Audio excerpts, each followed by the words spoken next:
Hello and welcome to this video. In this video, I am going to define some of the basic concepts related to economics. So before starting, you may be wondering, why should you study economics? So as a student, it is very important for you to study economics to help you get a good job. Some people feel they should understand more deeply what lies behind reports on inflation and unemployment. Another people want to understand what kinds of policies might slow global warming or what it means to say an iPod is made in China.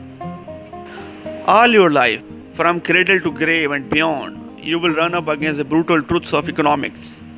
Now let us begin with a formal definition of economics. Economics is a study of how societies use scarce resources to produce valuable goods and services and distribute them among different individuals. So, economics is a study of exploring the behavior of financial markets, including interest rates, exchange rates, and stock prices.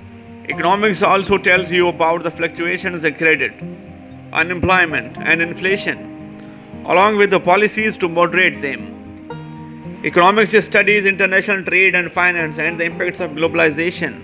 It also asks how government policies can be used to pursue important goals such as rapid economic growth, efficient use of resources, and full employment, price stability, and a fair distribution of income. Economics is today divided into two major subfields, microeconomics and macroeconomics. Adam Smith is usually considered the founder of microeconomics. This branch of economics, which today is concerned with the behavior of individual entities such as markets, firms, and households. The other major branch of the economics is the macroeconomics, which is concerned with the overall performance of the economy. Macroeconomics did not even exist in its modern form until 1936, when John Maynard Keynes published his revolutionary Journal Theory of Employment, Interest and Money. Two key ideas that run through all of the economics are scarcity and efficiency. That goods are scarce and that society must use its resources efficiently. Indeed, the concerns of economics will not go away because of the fact of scarcity and the desire for efficiency. Scarcity is a situation in which goods are limited relative to desires. An objective observer would have to agree that even after 2 centuries of rapid economic growth, production in the world is simply not high enough to meet everyone's desires. And the other key idea is the efficiency. It is important that an economy make the best use of its limited resources. Efficiency denotes the most effective use of society's resources in satisfying people's wants and needs. Economic efficiency requires that an economy produce the highest combination of quantity and quality of goods and services given its technology and scarce resources. Every society must have a way of determining what commodities are produced, how these goods are made, and for whom they are produced.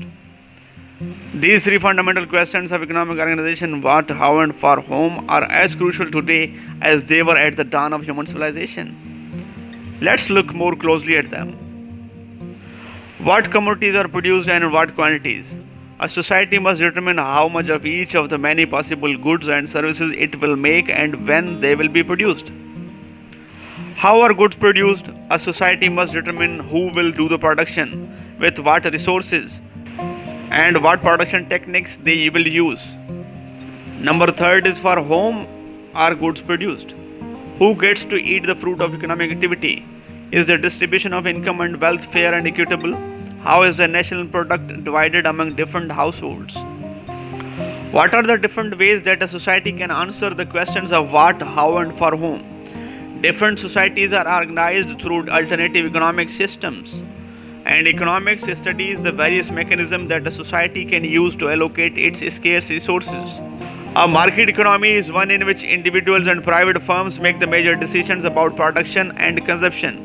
A system of prices, of markets, of profits and losses, of incentives and rewards determine what, how, and for whom. Firms produce the commodities that yield the highest profits. Highest profits by the techniques of the production, they are least costly. Consumption is determined by the individual's decisions how to spend the wages and property incomes generated by their labor and proprietor ownership.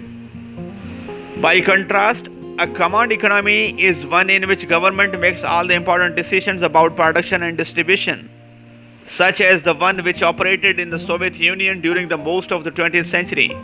The government owns most of the means of production, land and capital. It also owns and directs the operations of enterprises in most industries. It is the employer of most workers and tells them how to do their jobs, and it decides how the output of the society is to be divided among different goods and services. Today, no contemporary society falls completely into either of these polar categories. Rather, all societies are mixed economies with elements of market and command. To answer the three important questions of what, how, and for whom, every society must make choices about the economy's inputs and outputs. Inputs are commodities or services that are used to produce goods and services. An economy uses its existing technology to combine inputs to produce output. Outputs are various useful goods or services that result from the production process and are either consumed or employed in further production. Another term for inputs is the factors of production. These can be classified into three broad categories: land, labor, and capital. Land, or more generally natural resource, represents the gift of nature to our societies. It consists of the land used for farming or for the underpinning houses, factories, and roads. The energy resources that fuel our cars and heat our homes, and the non-energy resources like copper and iron ore and sand. Labor consists of the human time spent in the production in working in automobile factories, writing softwares, teaching a school, or baking pizzas. Thousands of occupations and tasks at all skill levels are performed by labor. It is at once the most familiar and the most crucial input for an advanced industrial economy. Capital resources form the durable goods of an economy, produced in order to produce yet other goods. Capital goods includes machines, roads, computer, software, trucks, steel mills, automobiles, washing machines, and buildings. The production possibility frontier shows the maximum quantity of goods that can be efficiently produced by an economy, given its technological knowledge and quantity of available inputs. Here in this graph, you can see that these are two alternate products that an economy can produce. There is one of the deepest concepts of economics, the opportunity cost. Because our resources are limited, we must decide how to allocate our incomes or time. When you decide whether to study economics, buy a car, or go to college, you will give something up. There will be foregone opportunity. The next best good that is foregone represents the opportunity cost of a decision. Remember that efficiency means that economy's resources are being used as effectively as possible to satisfy people's desires. One important aspect of overall economic efficiency is the productive efficiency, which is easily pictured in the terms of production possibility frontier. Efficiency means that economy is on the frontier rather than inside the production possibility frontier. In this video, we covered some of the basic terms of economics that are very important to study and to understand the economics as a whole. I hope you find this video useful. Please share and subscribe my YouTube channel so that I can feel motivated to record more videos like this. Thank you so much for watching.